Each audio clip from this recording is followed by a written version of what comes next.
பாம்பன் சுவாமிகள் பத்தி கொஞ்சம் சொல்லுங்க தாத்தா. சொல்றேன்டா கண்ணா. ராமேஸ்வரம் பக்கத்தில் பாம்பன் ஒரு தீவு இருக்குது. அதில் பாம்பன் சாமி பிறக்கிறாரு. ஐயா உன் பேர். ரொம்ப குறைச்சல் படிப்பு தான். பெருசாக படிக்கிற கம்யூனிட்டியில் பிறக்கல அவர். ஆனால் ஏதோ ஒரு ஞானம், சின்ன வயசுலேருந்து ஞானம். படிப்பறிவே இல்லாமல் 6266 பாட்டு எழுதியிருக்கார் முருகனை பற்றி. அவர் முக்கால்வாசி பாடல் கடைசி காலத்தில் எழுதினது ஃபுல்லாக ஜார்ஜ் டவுனில் தான்.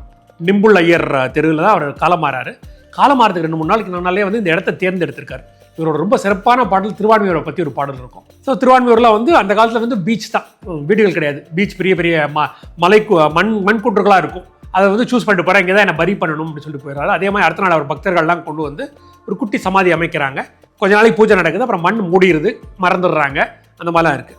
ஆனால் பாம்பன் சாமியோட பாடல்கள் செடியாக எல்லாத்தையுமே இருந்தது. ரொம்ப ரீசெண்டாக எழுதின பாடல்கள்ங்கிறனால அச்சில் இருந்துச்சு. ஸோ பௌர்ணமியும் சரி, அதே மயூர வாகனம்னு ஒரு ஃபங்க்ஷனும் சரி, ரொம்ப கூட்டமாக இருக்கும். இந்த திருவான்மியூர் அந்த ரோடே தாண்டப்படியாது, அந்த மாதிரி ஒரு அழகான இது. இன்றைக்கி ஃபுல்லாக கட்டியாச்சு. ரொம்ப நாளைக்கு ஒரு கேஸ் நடந்து அந்த கவர்மெண்ட் கடைசியை ஜெயிச்சு HRNC டேக் ஓவர் பண்ணிட்டாங்க.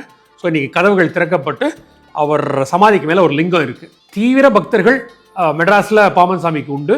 முக்கியமான தினமுமே சரி, அந்த முக்கியமான நாட்களான பௌர்ணமியிலையும் சரி, கூட்டங்கள் அப்படியே அலைமோதும் இந்த இடத்துல.